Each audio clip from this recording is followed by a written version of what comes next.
Hello friends, welcome back to my channel दिल की बात संतोष के साथ यानी मेरे साथ। आज हमारे देश में कोरोना का केस 11.5 लाख से पार हो चुका है, मगर इससे भी ज़्यादा जो केसेस हैं बेरोजगारी के, इससे भी ज़्यादा हो चुके हैं। बहुत लोग बेरोजगार घर में बैठे हुए हैं। जब लॉकडाउन हुआ था उसके बाद से हर कंपनी ने लोगों को घर बैठा दिया है, जॉब से निकाल दिया है। कुछ सेक्टरों में बुलाया भी जा रहा है लोगों को, मगर 30 दिन बुलाया जा रहा है, 15 दिन की सैलरी दी जा रही है।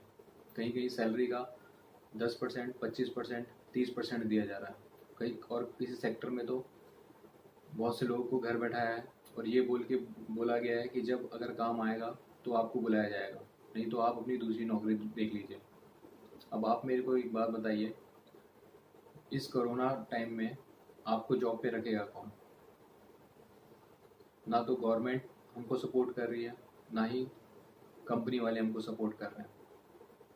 बट हमारे खर्चे फिक्स हैं। जिसका होम लोन है, जिसका कार का लोन है, जिसका बाइक का लोन है, जिसको अपनी ईएमआई देनी है, इंश्योरेंस है, एलआईसी है, ये सारी चीज़ें हैं, वो फिक्स है। गवर्नमेंट ने उसके लिए कुछ नहीं किया, सिर्फ इतना दिया है, 3-4 महीने की मोहलत दे दी है कि अगर आज आपके पास पैसे नहीं है ईएमआई के लिए, इंटरेस्ट के लिए, तो आप एक काम करिए, 3-4 महीने बाद दे दीजिए।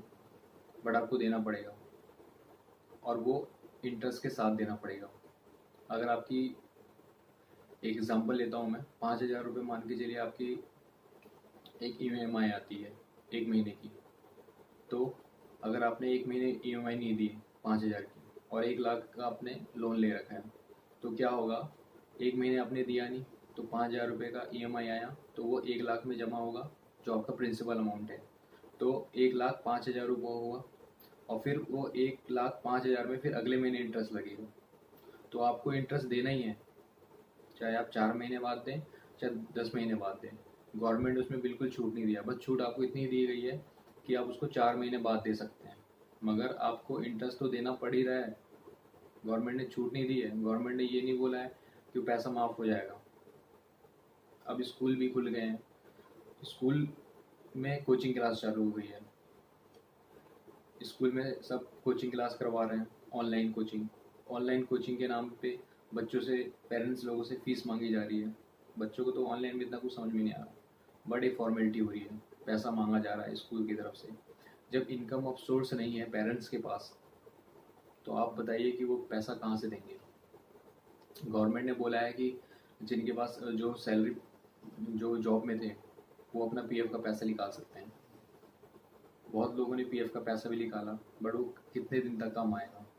किसी का बहुत छोटा अमाउंट रहता है, किसी का बहुत कम अमाउंट रहता है, और ऐसे बहुत से लोग हैं जिनका पीएफ ईएसआई नहीं कटता है।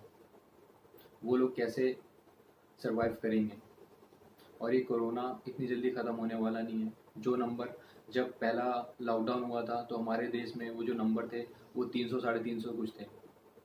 आज के टाइम में 11.5 लाख हो गया है, और आने वाले टाइम में ये बढ़ता ही रहेगा जब तक इसका एंटीडोट नहीं आएगा, जब तक ये केस बढ़ते रहेंगे।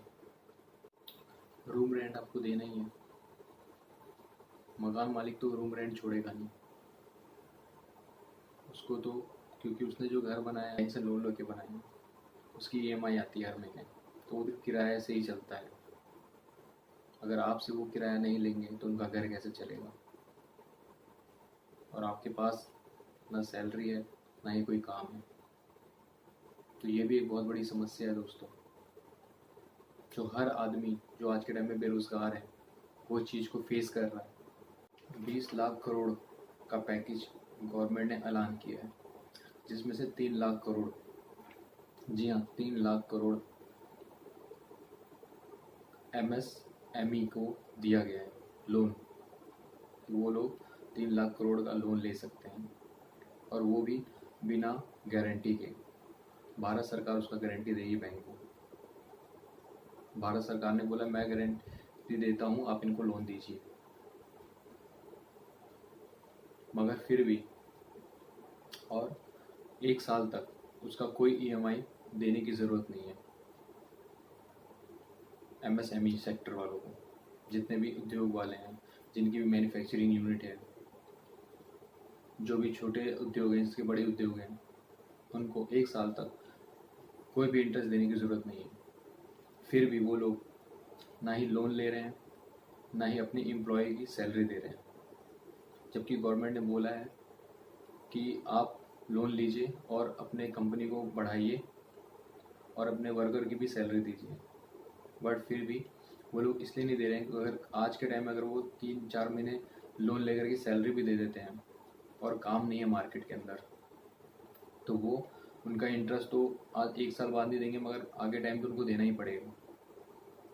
और जो स्थिति कोरोना की आज के टाइम में है, इसलिए वो लोग भी रिस्क नहीं ले रहे, इसलिए आज के टाइम में कोई भी लोन नहीं ले रहा। गवर्नमेंट ने स्कीम तो निकाल दी है, मगर उनको ये देखना भी चाहिए कि कितने लोगों ने लोन लिया और कितने लोगों ने अपने एम्प्लॉयज़ को सैलरी दिया। इसका डाटा भी उनके पास होना चाहिए। वादे तो हर कोई करता है, मगर ज़मीन पे कितने वो निभा रहे हैं उस चीज़ को, ये देखना बहुत ज़रूरी है। मगर इस चीज़ को कोई नहीं देख रहा। गवर्नमेंट ने बोला है कि दिसंबर तक सबको राशन फ्री मिलेगा। सबको मतलब जिनका राशन कार्ड है उनको, और जिनका राशन कार्ड नहीं है और जिनके पास सैलरी भी नहीं है, जिसकी जॉब नहीं है, वो अपने घर को कैसे चलाएगा।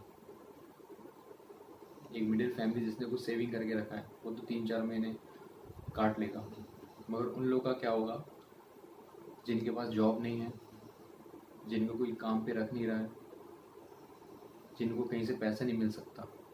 और ऐसे बहुत से लोग भी हैं कि ऐसी स्थितियों में पर्सनल ब्याज पे पैसा उठा रहे हैं।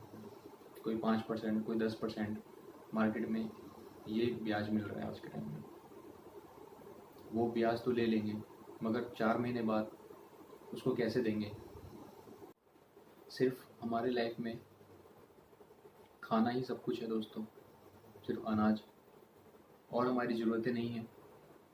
अगर आज के टाइम में कोई इमरजेंसी घर में आ जाती है, किसी की तबीयत ख़राब हो जाती है और आपके जेब में पैसे नहीं हैं, अगर आप हॉस्पिटल लेके जाते हैं, कोरोना किसी को हो जाता है आपके घर में, या कुछ भी छोटी मोटी चीज़ कुछ इमरजेंसी आ जाती है आपके घर में, आपके पेरेंट्स या आपके घर वालों को अगर हॉस्पिटल लेके जाना पड़ा और 1 लाख का बिल आ गया, 50,000 का बिल आ गया, तो आप किसके सामने हाथ फैलाएंगे, ये बताइए आप मुझे। ये बहुत ही चिंता का विषय है दोस्तों। सबको ये लग रहा है कि ये कोरोना 3 या 4 महीने तक ख़त्म हो जाएगा, एंटीडोट आएगा, ख़त्म हो जाएगा, मगर कब तक आएगा किसी को नहीं पता है। हमारे इंडिया के अंदर उस सभी आदमी को वो एंटीडोट मिले, उसके लिए हमको 1 साल और लगेगा। जब तक ये कोरोना का फिगर कहाँ तक चला जाएगा, इसका कोई अंदाज़ा नहीं है। और जब तक हमारे पास जॉब भी नहीं रहेगी, और कोई जॉब पे रखेगा भी नहीं ऐसे टाइम में, तो हम लोग क्या करेंगे बिना सैलरी के, हम अपने घर को कैसे चलाएंगे। इसमें गवर्नमेंट को सोचना चाहिए सभी के बारे में, जो बेरोज़गार हैं। रोज़ न्यूज़पेपर में दोस्तों ये देखने को मिलता है कि किसी ने सुसाइड कर लिया, किसी ने अपनी जान दे दी। ये लोग क्यों कर रहे हैं? क्योंकि वो अपने घर की जो उनकी आर्थिक स्थिति है उसको देख नहीं पा रहे हैं। उनके पास खाने पीने के पैसे नहीं हैं। रोज़ कर्जे वाले फ़ोन करते हैं, बैंक वाले फ़ोन करके बोलते नहीं, मगर उनका मैसेज आ जाता है कि आपका इतना इंटरेस्ट हो गया। हर जगह से प्रेशर है। स्कूल से कॉल आता है, मैसेज आता है कि आप पैसा दीजिए। जब सैलरी ही नहीं है, लोगों के पास पैसे ही नहीं है, तो वो ये सब चीज़ कैसे कहाँ से देंगे। ये भी एक बहुत बड़ा कारण है दोस्तों। और अगर हम इसी तरीके से इसको इग्नोर करते रहेंगे तो ये चीज़ें बहुत आगे बढ़ने वाली है। और सब घर में बैठे हैं ये सोच के कि 2-3 महीने में ठीक हो जाएगा। कुछ ठीक होने वाला नहीं है, कुछ ठीक होने वाला नहीं है दोस्तों। ये केस और भी बढ़ेंगे और भी स्थिति ख़राब होने वाली है। तो प्लीज़ इस वीडियो को सपोर्ट करें, इसको ज़्यादा से ज़्यादा शेयर करें, जिससे हमारे दिल की बात सभी के दिलों तक पहुँचे और हमारे इस चीज़ के बारे में कोई भी एक्शन लिया जाए। तो आज का मेरा वीडियो इतना ही है दोस्तों। अगर आपको ये वीडियो पसंद आया तो प्लीज़ इस चैनल को सब्सक्राइब करें और अपने सुझाव मेरे को कमेंट्स बॉक्स में ज़रूर दीजिए कि और क्या होना चाहिए। मैं आपके कमेंट्स का इंतज़ार करूँगा दोस्तों। धन्यवाद।